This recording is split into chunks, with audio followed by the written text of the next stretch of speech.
Russell and Starr, good morning. You're on KIDO Talk Radio. Good morning, Kevin.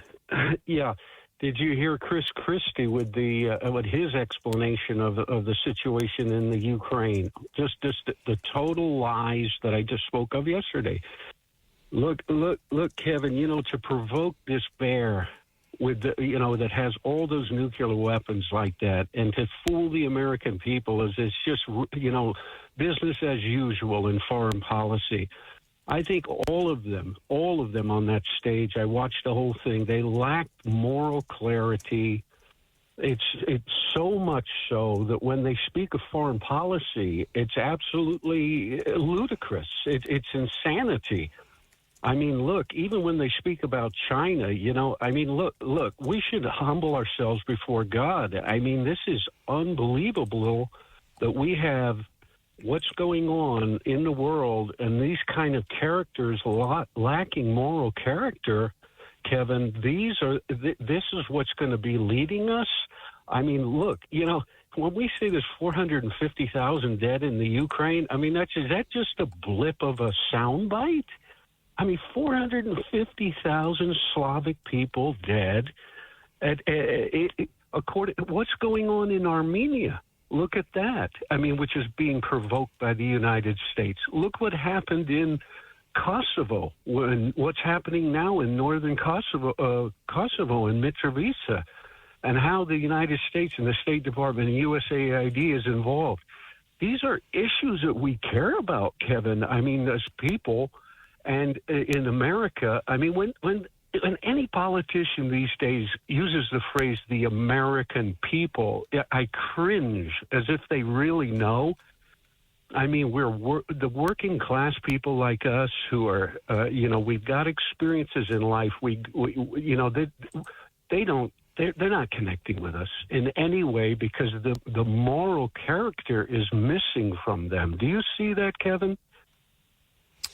I agree. Now, let me, I'm going to play this entire clip because I thought of you when it went down, and then I'd like to get your reaction if you don't mind. Okay. You said something about waiting until your turn to talk. So at the end of the day, I'm going to finish I'll be happy to debate on this. I'll respond. I'll look forward to this one right now. So at the end of the day, when you think about the fact that if you want to keep American troops at home, attack on NATO territory would bring us and our troops in.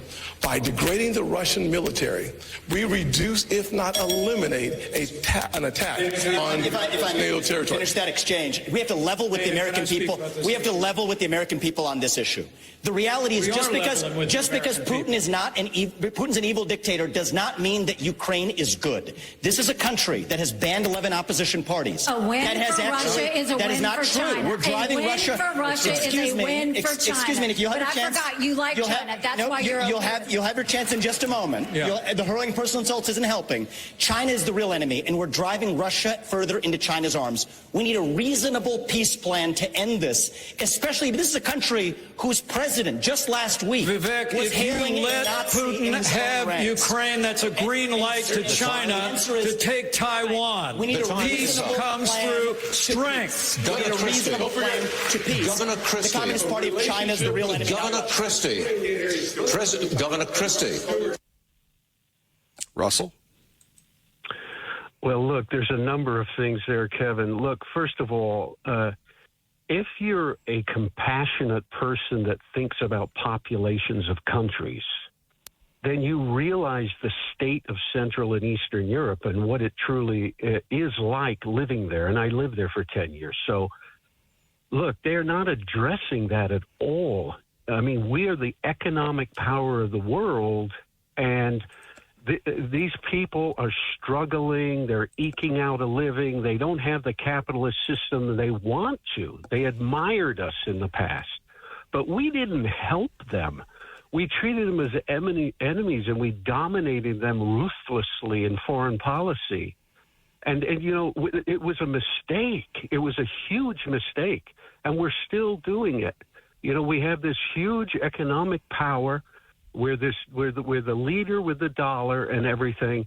But if that changes, Kevin, everything on the foreign policy arena is going to change. That's what it is. I mean, if you look at the details of the way our agencies overseas acted towards these countries, there is a lack of morality in it all. I mean, don't we want to love our international neighbor as ourselves? I mean, all the details of what you just played. But again, it comes down to we're trying, and we've talked about this for years. We've tried to interject our woke policies onto people. But let's get back to Nikki Haley, who, just decides that she's going to hurl personal insults and has this anger. And I guess I understand that this is her moment. This is her time. But Nikki, you're not the greatest. And quite frankly, right. I would expect some more decorum coming from her. Right. But you see, the thing about it is she's got to toe this line, which they don't care if it's lies or it's part lying or whatever about what we're doing in the Ukraine. And Vivek starts speaking, and then he's going to give some clarity of truth in what he's saying, and they have to shut him up immediately. I know it was a technique in speech, but the fact is he was starting to say the truth. Ukraine is not in any way moral or they're corrupt to the core. I mean, we've heard it before, but if you really understand it on the ground, I mean, let me just give it to you in the most simple way, okay?